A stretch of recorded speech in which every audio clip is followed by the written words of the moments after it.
I am so excited to be here. So excited. Thank you so much for having me. I am beyond grateful to be here. This is such a privilege.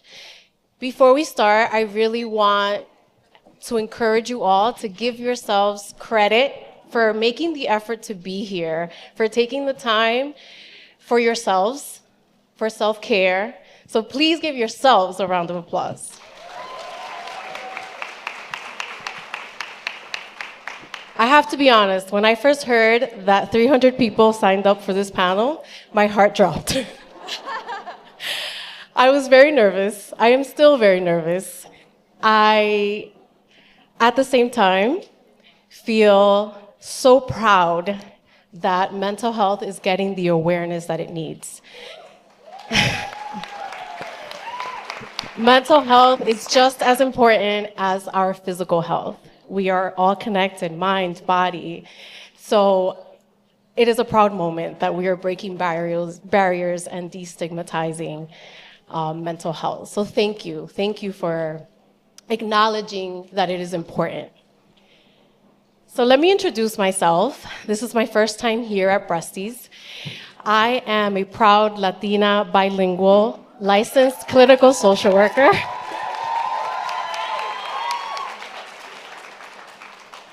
My parents are from the Dominican Republic, and I was born and raised in New Jersey. I love the energy, thank you. I'm also a mom and a wife, and I have two amazing children that were conceived via IVF.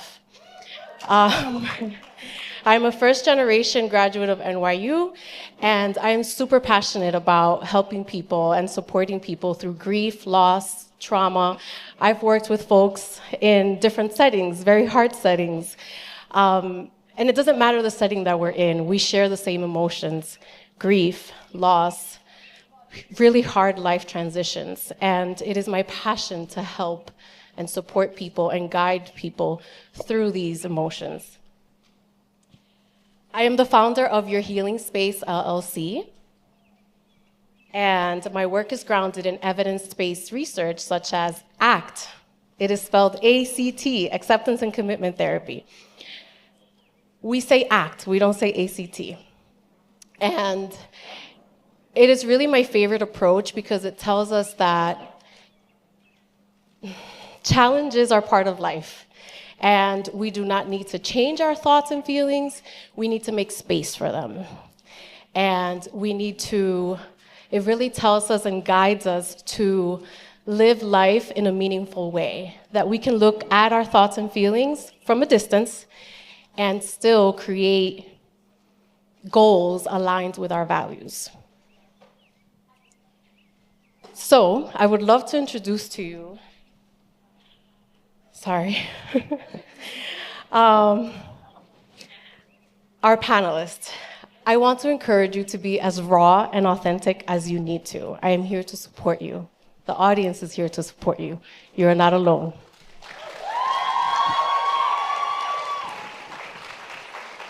Oh.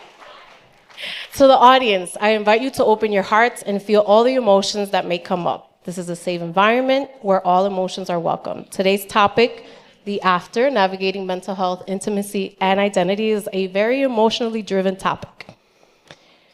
So, you will feel some emotions. It is okay, they are welcomed. I also acknowledge that some people may not be ready to feel those emotions. So, if you need to step away, that is okay too. I introduce to you these phenomenal breasties, Jessie, Mila, Lizzie, and Alexis. Oh. So I'll start. Hello? Hold on. Sorry. Okay, I'm going to start since we've got some mic issues. Hi, my name is Alexis Sammons. I am a stage 1C ovarian cancer survivor. And this is my second year at Breasties. I knew I wanted to get involved in a different way from last year, and I'm so excited to be here. In the after, I've learned that I am more resilient than I ever thought I would be. Hi, everyone. My name is Liz Rainey. I'm from Oxford. I am from Oxford, Mississippi. Is anybody else from Mississippi here? I've been wondering this question. Oh, I'm the only one. All right, cool. Represent the South right here. I am a stage 4 thriver. I was diagnosed in, yeah. I was diagnosed in 2021 metastatic de novo, which means metastatic from the start, with mets to my liver and to my bones. This is my second time at camp and my second time as a cabin leader. I got my grapes tattooed on my arm last year. I'm gonna have to get my apples tattooed this year. And hopefully I'll be a fruit salad by the time I'm done. In my after, I learned that I'm not going to die tomorrow because when I was first diagnosed, that's the way that I felt. And so it's the person that was before my diagnosis, she is dead. She's gone. But the person that I am now, that I'm learning to get to know, is new and resilient, and I'm learning to love her. Beautiful. Hi.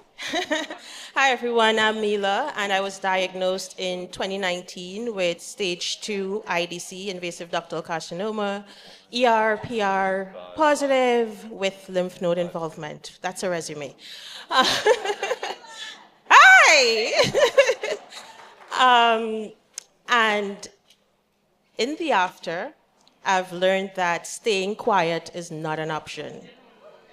Yes. So much power in your voice.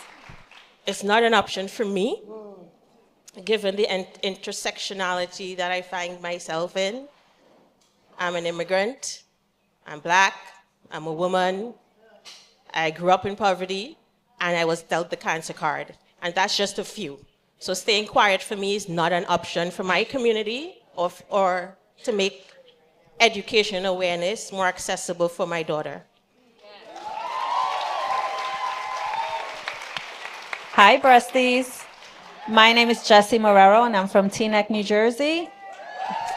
Woo! I also am from the Dominican Republic. I was diagnosed in 2013 with DCIS, stage 1, but I'm the daughter of a survivor, and she showed me the way. In my after, I realized that no one gets it but Breasties.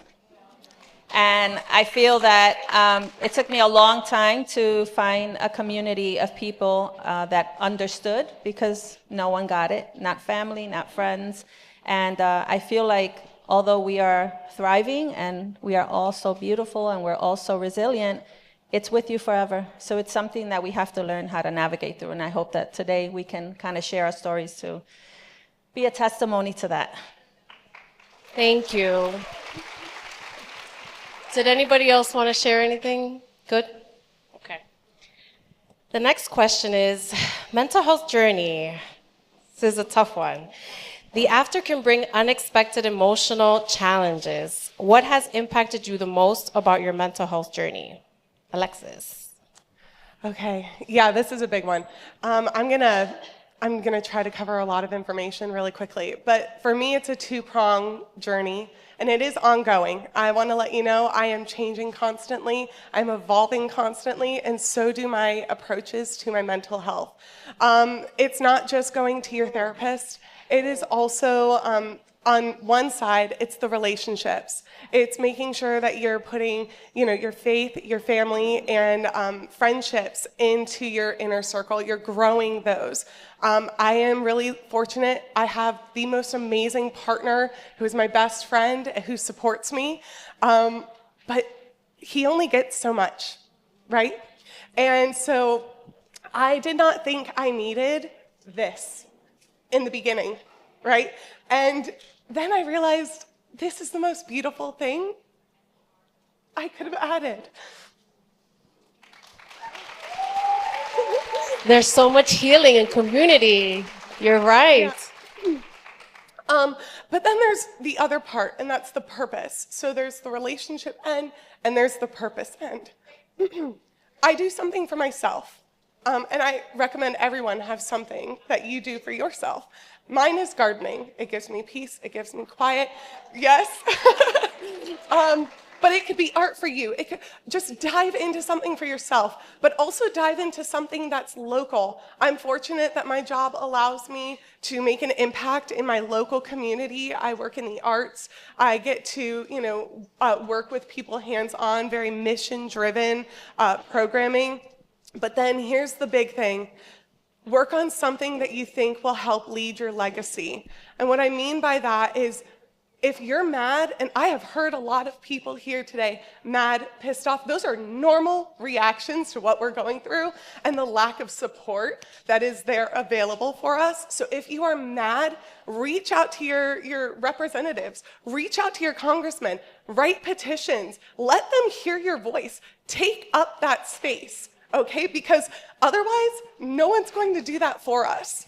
Be mad, that is okay. Channel that into good. Channel that into change. Because otherwise, it's going to go missing. It's going to go missing, and we're going to keep having women come after us experiencing the same things we are. So please make your voices heard. And those are my two big things, relationships and purpose. Find both of those, find your tribe, and bring them close to you.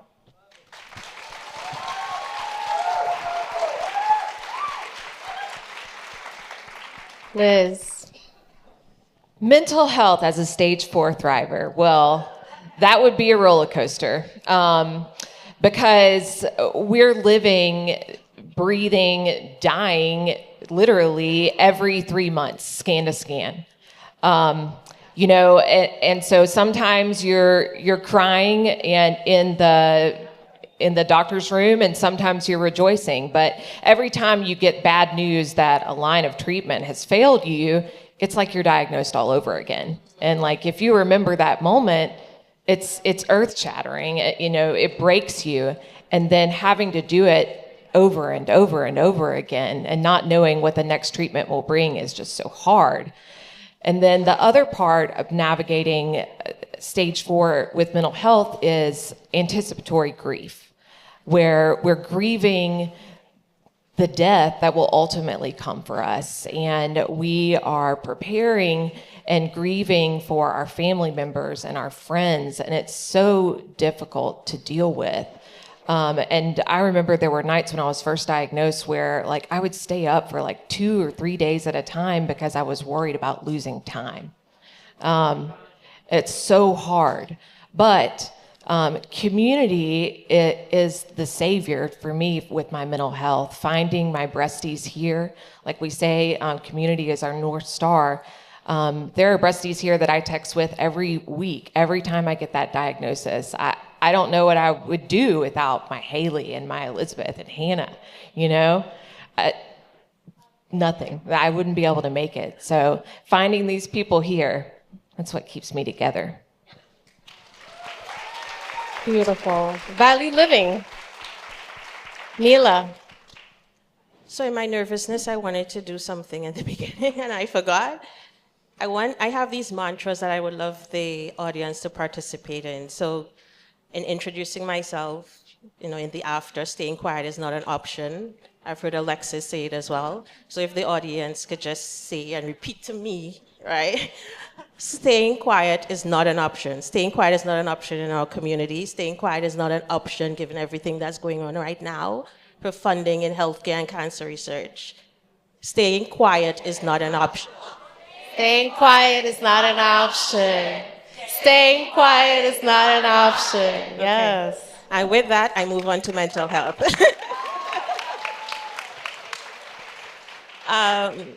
So mental health, that's a heavy one for me because there's a lot of stigma around talking about mental health in the Black and brown community.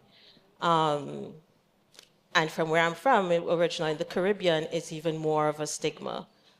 So in going through active treatment, it was really hard for me, but at the end of active treatment, I realized that the emotional toll and the mental toll was much harder. It was much harder than physically going through chemo, physically going through radiation, physically healing from the surgery. And at the end of active treatment, I found myself really lost. And I couldn't piece together what was going on with me. I felt as though I was on not even a raft, on a floaty in the middle of the ocean. And I reached out to my oncologist. I'm like, something's going on with me. Like, we're at the end of active treatment. What next? Is it just going to come back? Like, what else is there? So I felt as though my lifeline was taken away. And so she's like, talk to the social worker, talk to the chaplain, spoke to them, but not sure how much it helped until she recommended that I speak to a psychiatrist. That's hard coming from me, saying I had to speak to a psychiatrist. Spoke to the psychiatrist, and I was diagnosed with anxiety-driven disorder, anxiety-driven adjustment disorder.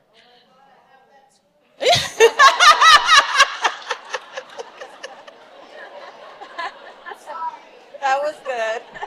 I want to normalize that diagnosis, though. Yes. It is not a negative label. Yeah. This is a diagnosis that is often given when you are going through a very difficult adjustment. Yes. And just knowing that there was a name or something to put towards label what I was feeling meant so much. I'm like, so there is validation in what I'm going through, right? So with that, I had to see the psychiatrist a few more times, read up on it. There's also depression-driven adjustment disorder. Mine was driven by anxiety, so I had to be put on medication. That's also hard for me to say. So right now I'm on medication for, the anxiety of it all. With the medication, I would say there's things that you still have to do, like coping mechanisms. My coping mechanism, yours is gardening, mine is music. I often say I could put my thoughts and feelings quicker into a song than I could speaking or talking. But find a coping mechanism. Medicine, being on medicine is okay.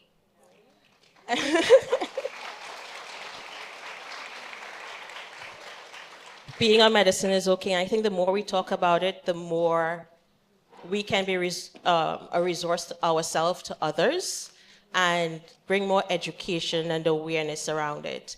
The other thing that I had to deal with from a mental health perspective was I was the rock of my family. Going through cancer, I was the one, if I wasn't okay, my family was okay. So I had to be okay. They had to see me, smiling and being like, I'm going to the appointment, everything is going to be okay. When I broke down, that's when they broke down. Yeah. So that was also a weight to carry during treatment. But take care of your mental health, take care of your emotional health. It's just as, if even more important than the physical part of it. I also remember my oncologist saying, you need to be in good spirits. Yeah, I'm like, Yeah, what does that mean? Positivity. She's like, you need to be in good spirits. Like, and that's hard. I know it's toxic positivity, but I understood where she was coming from. She was trying to tell me it's just as important how you approach it. It's just as important how you mentally deal with it, just as the physical. All right? And she was saying that's half of the battle. And I only understood that at the back end of treatment. So, Thank you, Mila. Jessie. Oh boy, mental health. Okay, so I have to kind of summarize this for it to make sense. So mental health for me, I'm gonna go way back. So back in like 25 years ago, I was diagnosed with lupus. So I had been living with the ups and downs of having autoimmune disease, and I wasn't fun. I was actually hospitalized probably 25 times, from embolisms to meningitis to all kinds of issues with my joints. And then one day I got up and said, screw all of you, I'm not taking any more medication, I'm just gonna live my life. And I did do that. It came with a price, but I did it, and I just decided to live without them, without a rheumatologist. I thought that that was it, that was the worst I could ever go through. And I'm sorry if I'm gonna be raw here, but I think I need to let this out. Don't apologize, Okay. that is okay. So in 2001, I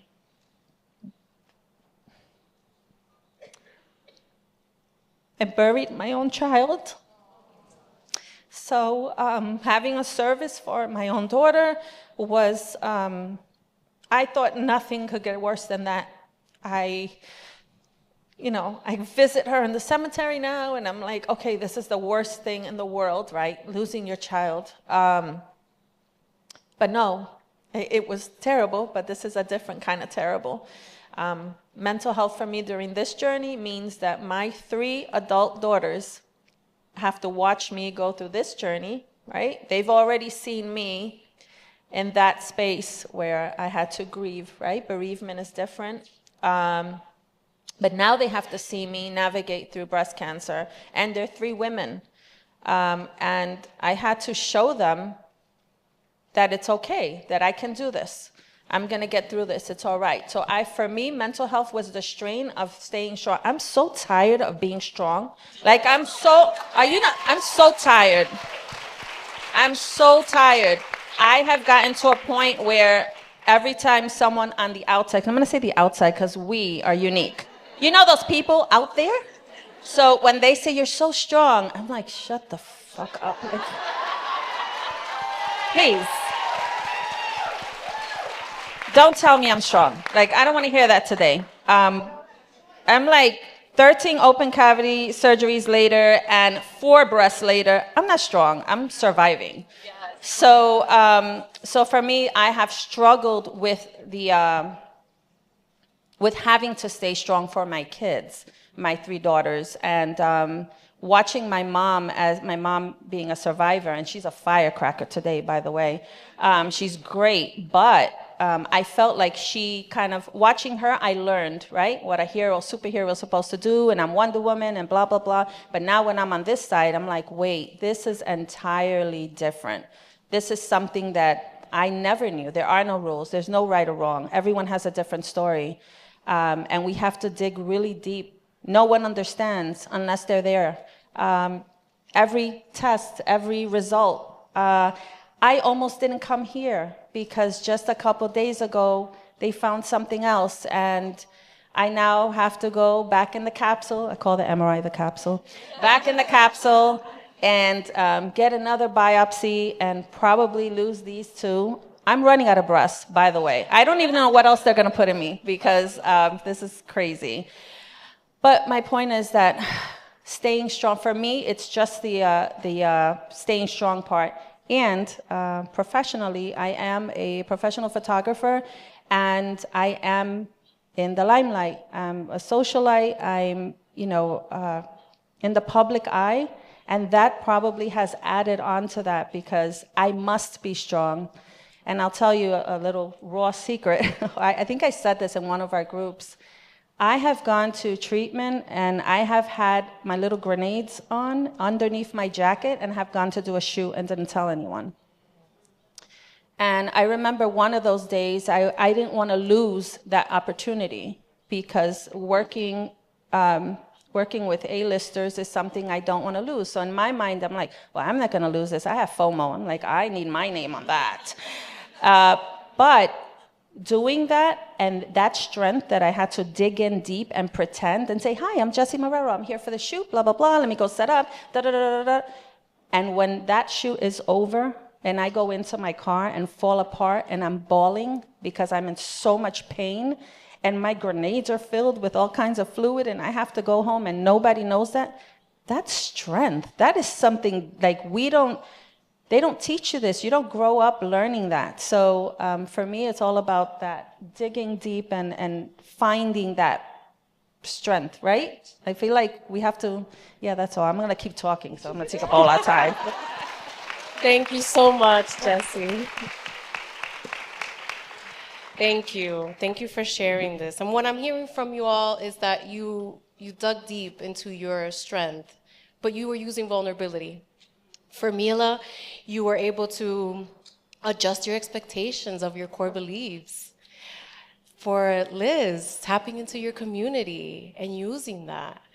Gardening, what a beautiful thing. And all these things are value living. The next question is also a tough one. Body and identity. How do you navigate identity and body image when your after is ongoing rather than a destination? Jessie, I know you just finished. Just finished. Can I breathe? Give me a second. Yeah, I'm sorry. We got out of order here. Let's have Alexis go first. Okay. Sorry. Yeah.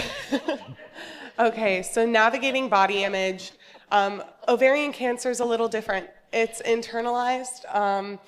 There's not as much of a visible experience with it, but it took something from me. And that thing was what we thought was building a family. My husband and I, when I was diagnosed, we were actively trying to build a family, and we were not successful. And when the cancer was found, we did an oophorectomy of the left side. My doctor wanted to do fertility preservation, so my journey is ongoing. Right now, I'm in this middle ground because we are still actively trying to build that family. I am going through a ton of tests and making sure my blood work is good and everything. But in the meantime, I'm also juggling IVF. And that is a lot. It's a lot of emotions, and it's a lot to advocate for yourself through the IVF journey, because we're a little different. My cancer is estrogen driven, and so I couldn't do some of the processes of IVF that were recommended for people outside of our community. And it was something that I struggled with for years. And I'm actually incredibly blessed to say that I'm currently in my second trimester.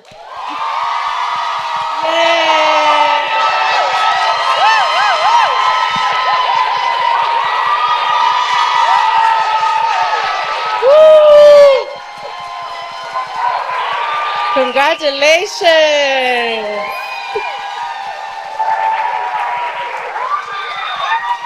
Yes.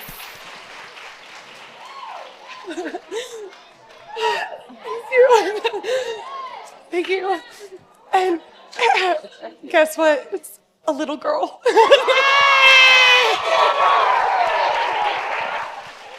So amazing. But I navigated going through the uncertainty of if this cancer took building a family for me, because we were not sure that was going to happen. We were not aware if that was going to be a possibility for me. And again, I go back to, I have an incredible partner who stood by my side, and I remember he said to me, no matter what, we're family enough. And the amount that took off of me, I've got my little watermelons over here. But yeah, the body image component. And here's the other part. Once we're done with this part of our journey, once I'm done with this part of my journey, I have to go on to get a hysterectomy. Oh, thank you. I have to go on to get a hysterectomy. I have to go on to go through either chemo, radiation, or both, depending on what my doctor is looking at for me. So this is impending in my future, and I'm aware of that. But I'm moving forward each day and rejoicing in what I've got right now. So beautiful. Moving forward through the discomfort. Thank you. We're just gonna stick in this order. Okay, that works for me. I think that's better. Well, the first thing I would say about body image that was difficult for me as a stage 4 thriver is, like Elizabeth said yesterday, most of the time surgical options are off the table for us because the cancer has already spread to other parts of the body. And like one of my doctors said, what's the point?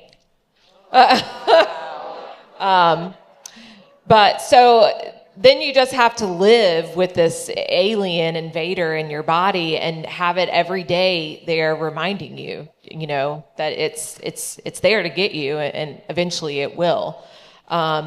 And then it's also an invisible illness for a lot of us because they're non-invasive treatments as our first line most of the time.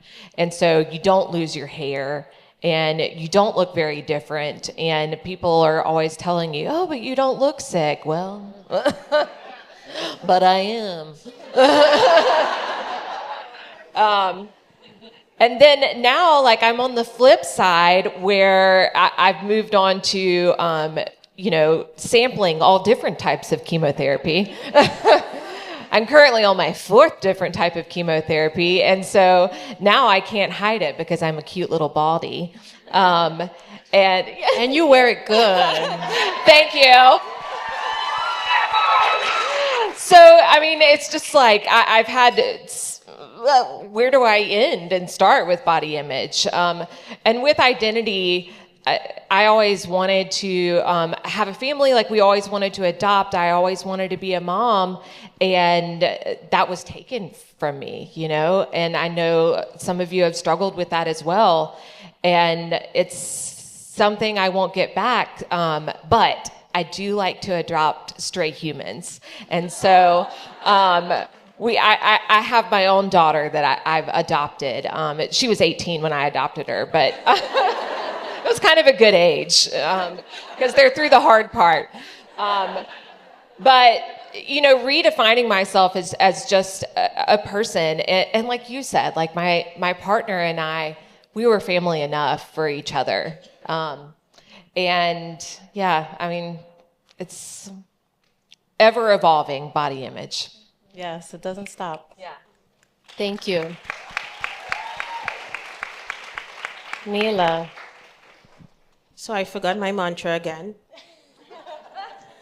So you guys need to remind me. Okay, so for mental health, I want to go back there quickly. So my mantra there is, sometimes you need medicine and it's okay.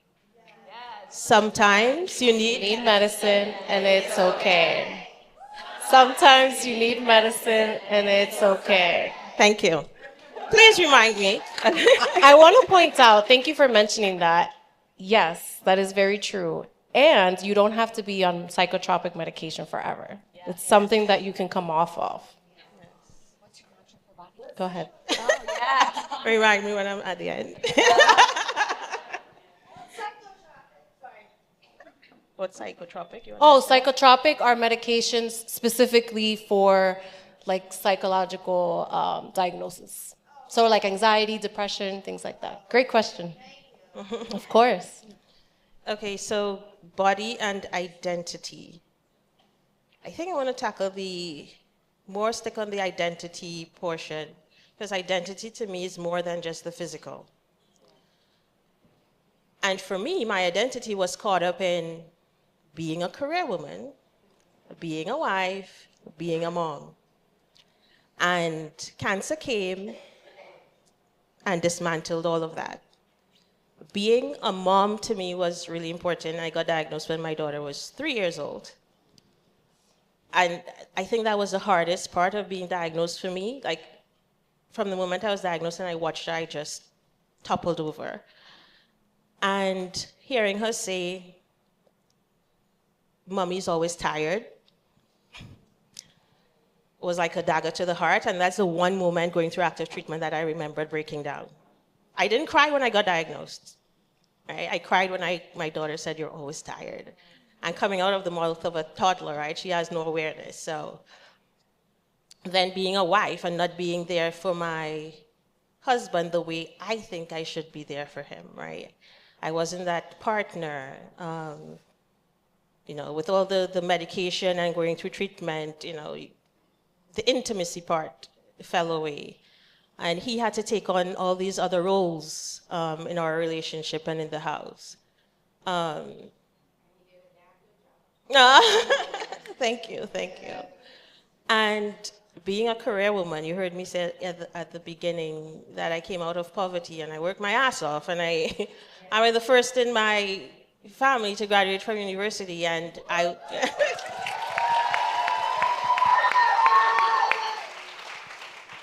and I climbed the corporate ladder, and I was going to be at the last rung of the ladder when I got diagnosed, and that just devastated me, because now cancer and health management to me was a full-time job.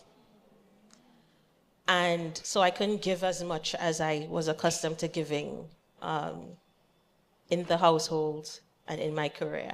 So that really damaged me a lot. I had to rethink my career. I had to lean on people at work. And again, that's why staying quiet is not an option.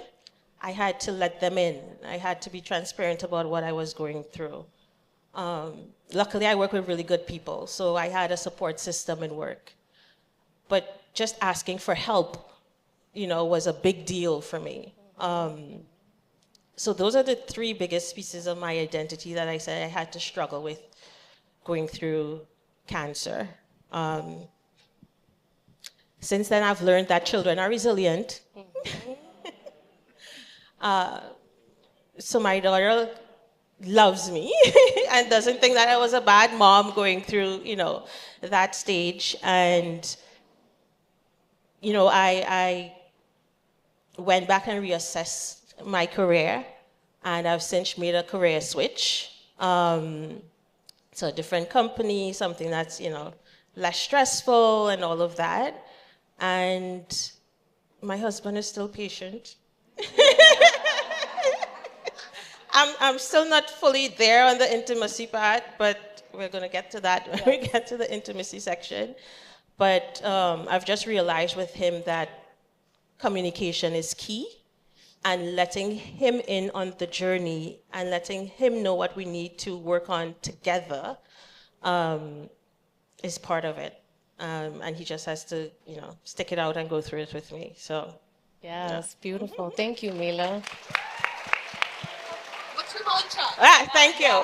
So, my mantra is get intimate with your mental wellness and identity first before anything.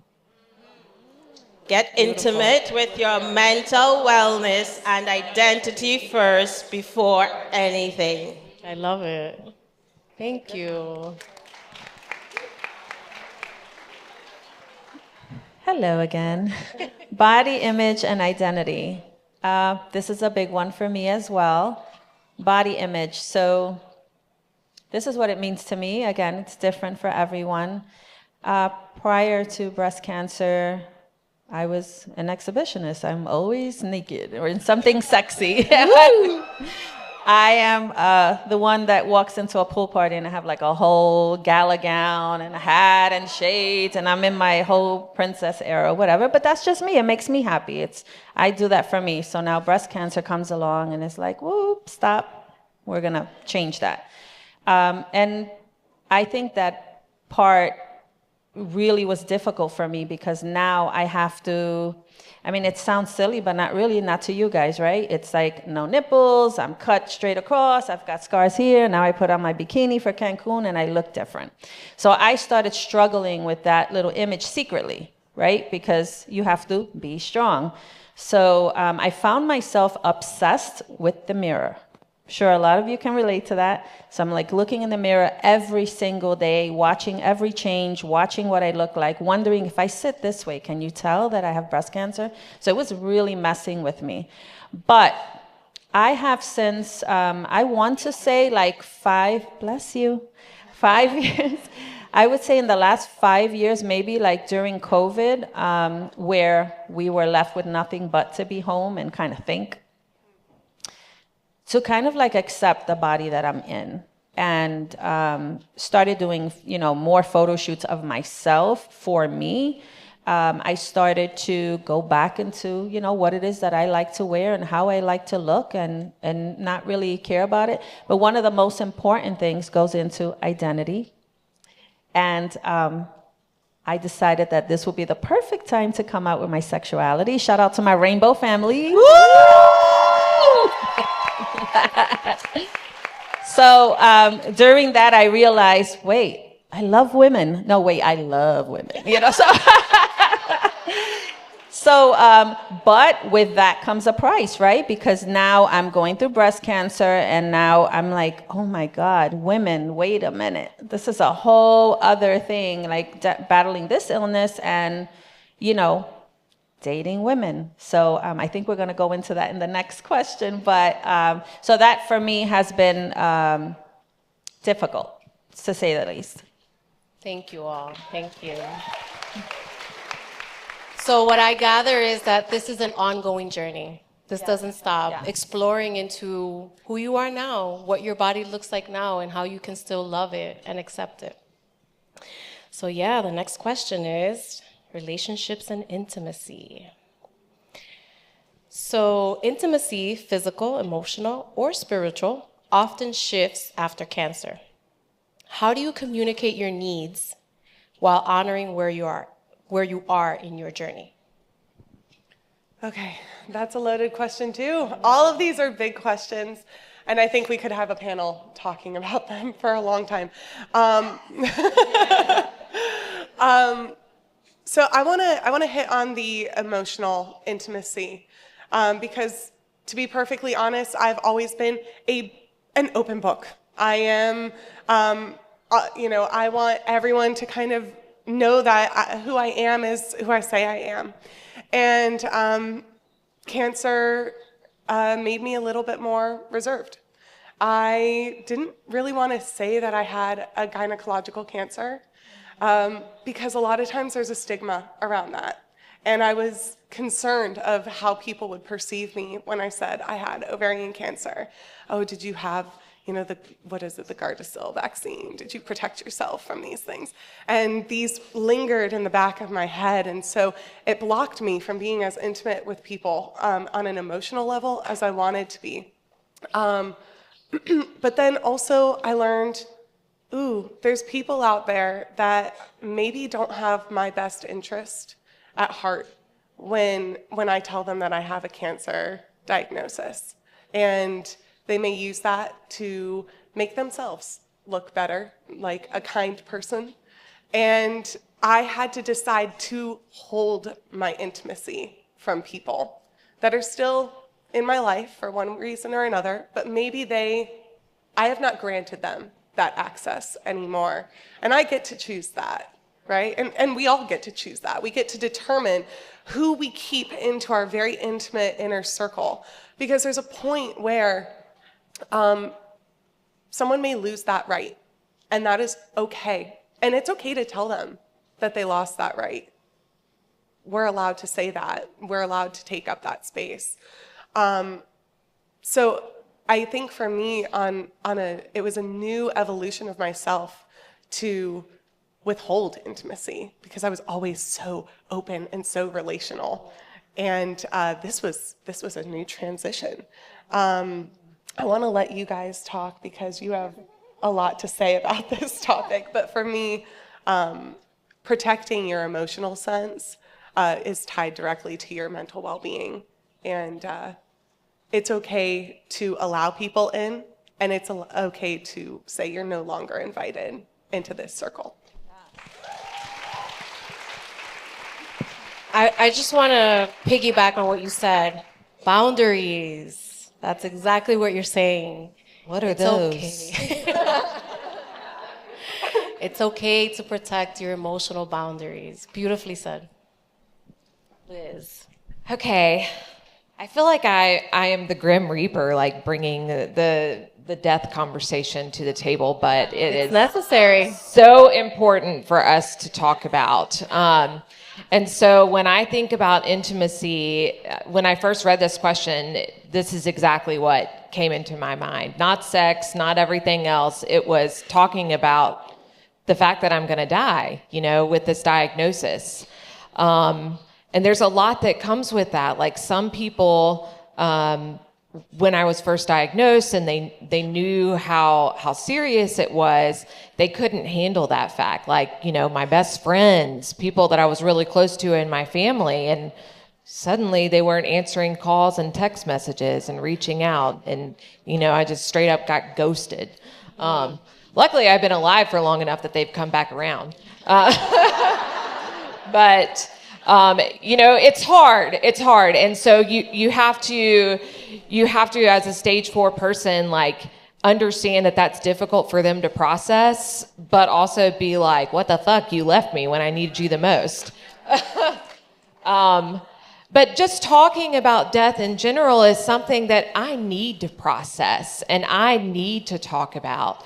And I know it's difficult for some of my friends and my family to deal with. And I can't imagine what it must be like for my parents to have to think of, their child leaving the earth before them. But I still need to talk about it, So what do? Well, I just talk about it anyway.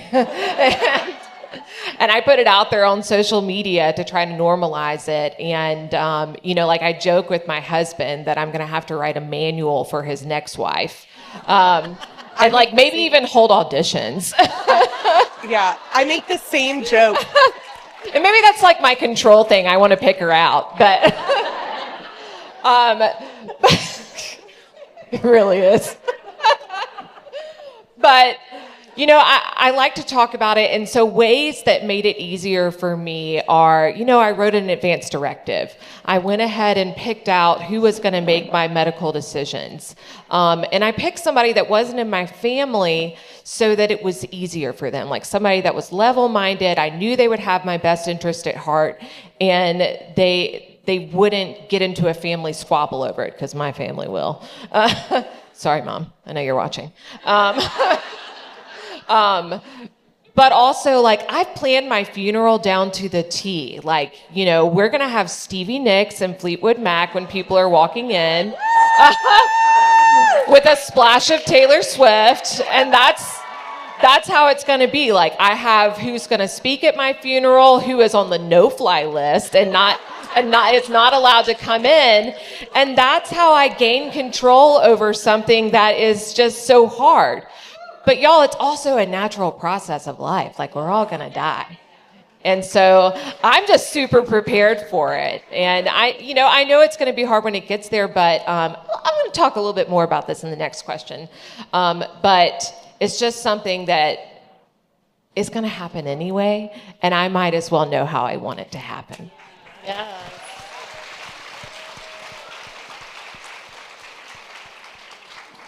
Thank you, Liz. You touched on a really hard topic, death, control, and you're really focusing on what you can control. So I do want to encourage that, and I'm so glad that you brought that up. Mila. To be honest, I don't have an answer for this one. And that's okay too. I'm still working. I'm still figuring it out, still working through it, getting back in touch with, who I am, my sexuality, the feelings and intimacy with my husband. The libido is zero. The libido is zero, the vagina is dry, there's no feeling here. I don't know. I get that.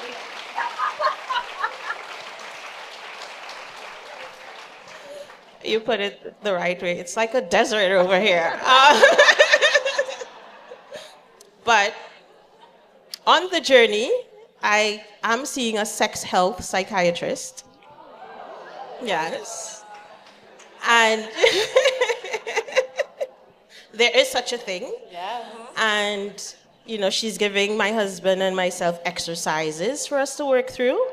So again, communication is key. Bringing them on the journey with you is key. And just taking it at your own pace, taking it slowly. And forgiving yourself for not having the answer right away. Yes. Yeah. So adjusting your expectations, right? You don't Yeah. have to have it all figured out. Correct. It's okay to talk about these things with your partner. And I also want to point out that intimacy isn't just sex, right? It's holding your partner's hands, Yep. caressing their body, whichever body part you'd like.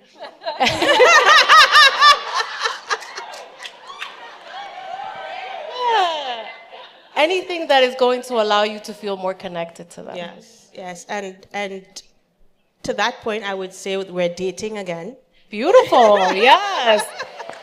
It's a big thing. We're making time to go out and just spend time with each other, and and that's been amazing. And I want to say something a bit controversial, but my husband had unspoken permission to cheat. Now let that sit. Let that sit. He didn't know. He didn't know it. But in my mind, and in going through and seeing him go through the journey with me, I resolved in myself. I'm like, if he cheats while I'm going through active treatment, even for a while after that, I'd forgive him. That's the point where I was at. But that window has since closed. So he no longer has permission. Nor did he ever know he had permission. That was a vulnerable thought. Thank you for sharing that with us.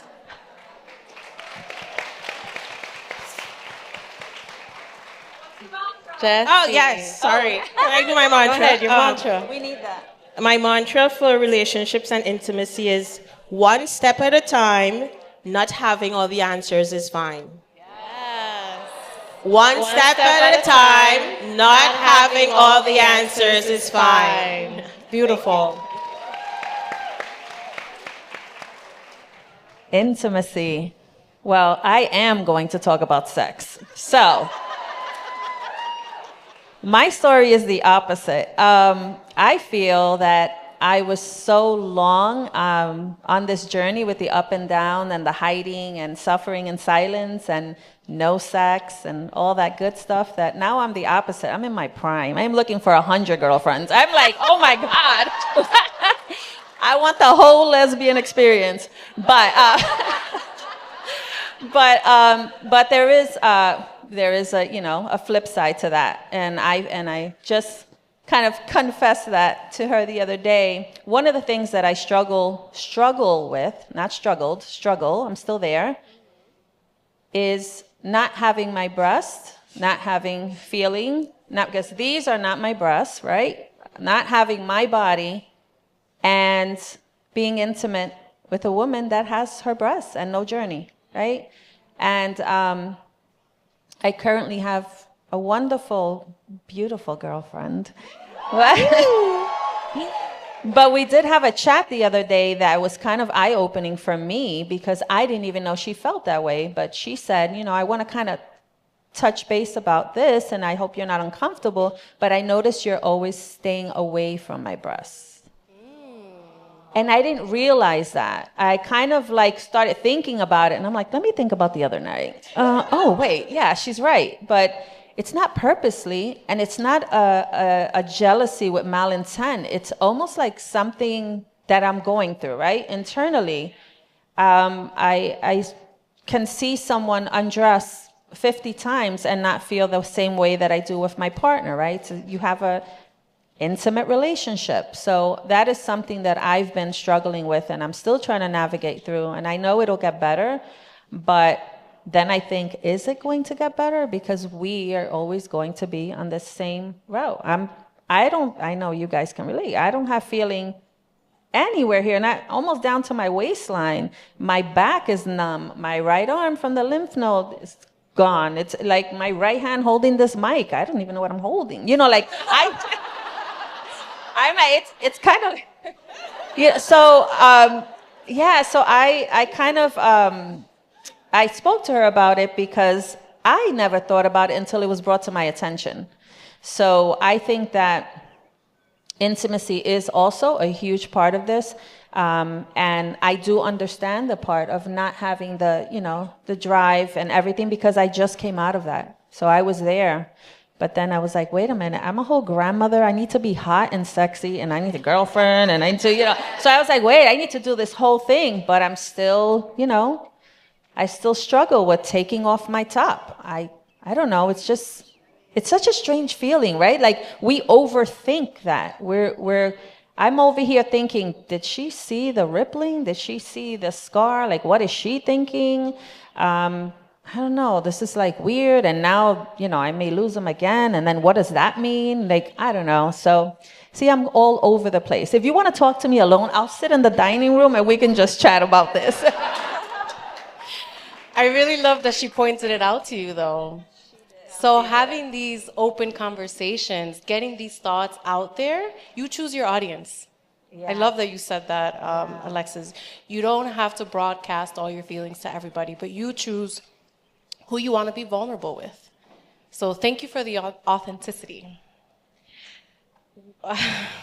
There's just not enough time for all these wonderful questions, but we're going to make it work.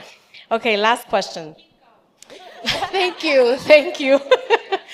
What is one practical tool, mindset, and piece of wisdom that has helped you navigate your after? Alexis. Okay. For me, when I was in my undergrad, I studied world religions. And something that I took away from that was in every major world religion, there is this idea of the impermanence and accepting of change. And I would say that has been my mantra for the last few years, has really been saying change is inevitable. And if I withhold, let me go back, I'm a perfectionist. So much so, I had to go to therapy for it when I was in college, because I was not meeting my own expectations I built for myself. And so I always wanted to one-up myself, and I thought I could plan everything. I thought that I was going to get married, I was going to have children, I was going to have my master's degree, I was going to be a successful, businesswoman. And, yes, some of that is true, but my journey has not been anywhere what I expected. It was not the one I would have chosen for myself. But if I dug my heels in and said, my journey, my path has to be exactly how I planned it, I would have missed all of the good moments along the way. Yeah, and so for me, I would say accepting of the change, even though that change may not be positive all the time, allows you to really rejoice in the good that's in the present moment, but also in your future.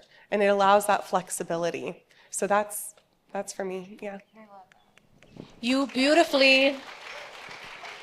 You just beautifully explained what the acceptance and commitment therapy model is. Go ahead, Liz. Okay. Well, I talked about death, so now I'm going to talk about life. And one of the things that I say to myself a lot, I post about it, is I'm not as afraid of dying as I am of not living a life well lived and a life full of love. And so the thing that I am always working on is leaving this legacy of love. And what does that look like for me? For me, it's, I think about at night, who is it that needs more love? Like, who out of my ragamuffin crew can I pour more into? And I've just committed my life to that. And the other part is, when I leave, I want all of my friends and my family to know exactly how I felt about them. And so for Christmas, 2 Christmases ago, I went ahead and I wrote it down. I wrote down how I felt about them, the way that I saw them, and I framed it and gave it to them. So that they always had that, because I've had somebody taken from me too soon, and I knew that she loved me, but I wanted those words. And so now they have it. And my my goal is to never leave those words unsaid, to leave that legacy of love with the people that I know and even the people that I don't know. Like, that's just how I want to be remembered, is she lived and she loved well. Oh, so beautiful. That was inspiring, Liz. Mila. I think I took a lot of things away, and still taking a lot of things away, but most of the things that impact me deeply is the change of mindset. So a big change in me is that I became vulnerable. And to the point where I realized, wait a minute, you know what? Softness is strength. Yes. Softness is strength. If you meet my husband or my parents or some of my good friends, they'll tell you that I was hard. Like,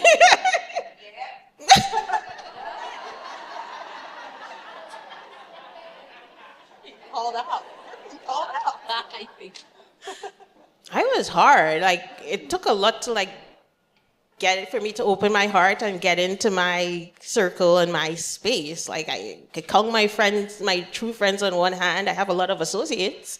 But, you know, I became more vulnerable. I realized that vulnerability, softness is strength. I've started opening up more. I've started sharing more, sitting in my feelings more and expressing that in the moment. I think that's key, in the moment. So that's one of the big things that I took away, softness is strength. And it's okay to be, vulnerable. Yeah. Yes. I'm glad you guys like the mantra. And, Yes. And thanks for reminding me. It's a mindset mantra. And it's just to remind you all. So last night we got the news that we lost one of our members, one of the members in our community.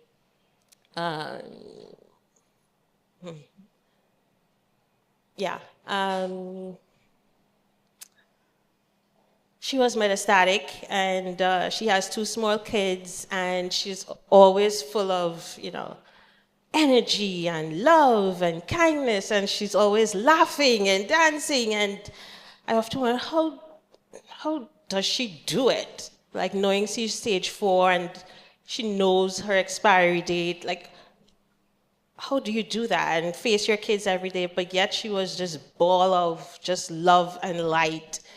And I think it comes down to living in the moment. Like, none of us is promised time, whether you have cancer or not. Yes. So living in the moment. So the mantra is, what are you waiting for? It can't be fucking harder than cancer.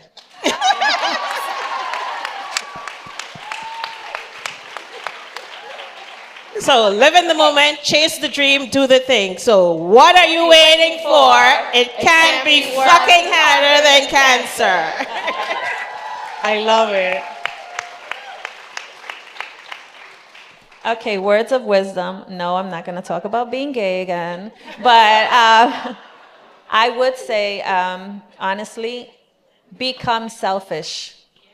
Okay, I had to learn that, and I think that it is important for us to become selfish in the most positive way possible.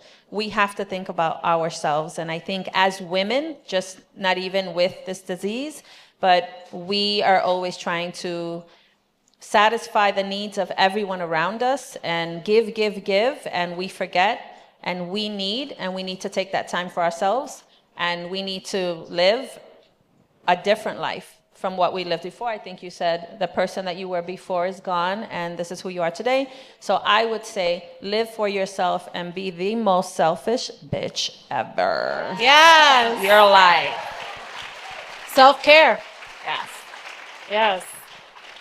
Thank you so much to the audience, to the panelists. You are the experts here, and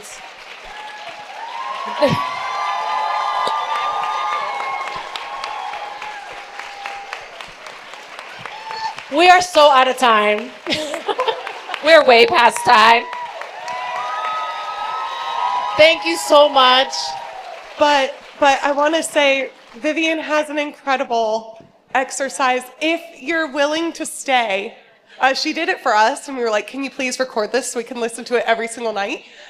So if you're able to stay, Vivian, do you want to do it? Yes, I would love to. Okay. It is 6 minutes. So if you have 6 minutes, I would love to invite you to join me in a mindfulness exercise. Thank you, Alexis. I loved it. It was very calming. Thank you. We had a very heavily emotionally driven topic, so I just want to reconcile a lot of the emotions that came up. Okay. So let's begin by finding a comfortable position. Seated, we are seated, but you're welcome to lie down if you'd like. Okay, if it feels safe, gently close your eyes. Take a slow, deep breath in through your nose and exhale gently through your mouth. Again, focus on your breathing. Breathe in through your nose and gently through your mouth.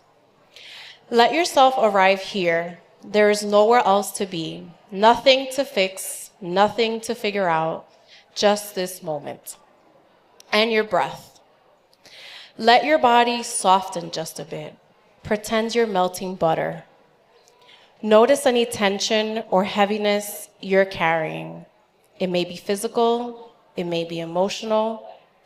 Just let it all be here. No need to push it away.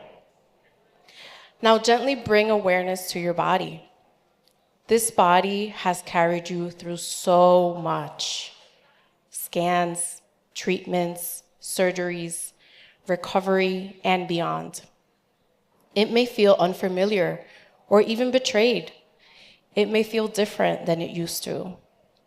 And still, it is your body. It is yours, worthy of care, worthy of love. Take a breath in, and as you exhale, whisper silently to yourself, I honor what my body has survived. I give myself grace as I learn to trust it again. Now bring attention to the fatigue that may linger, not just in your muscles or bones, but deep in your spirit. The tiredness of recovery, of holding it all together. Let your breath wrap around that heaviness.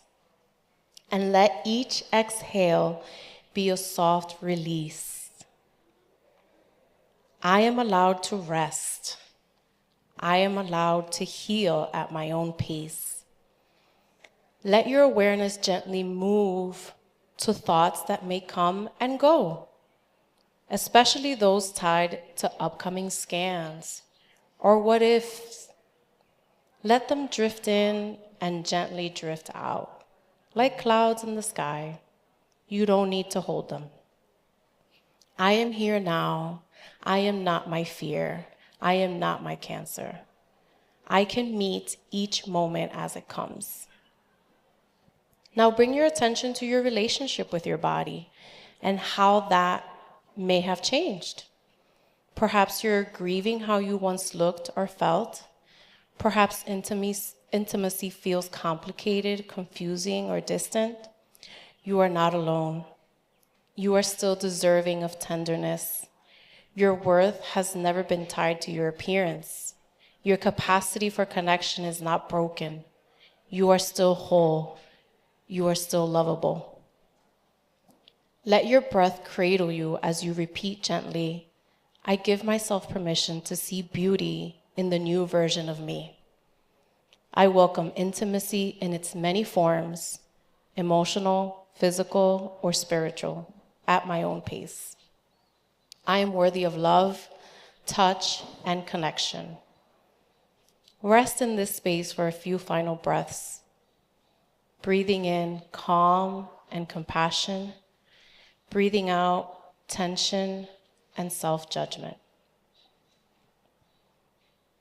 begin to wiggle your toes and fingers, gently bringing your awareness back to the space you're in.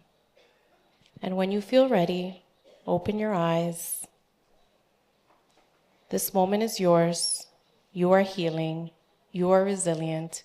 You are not alone.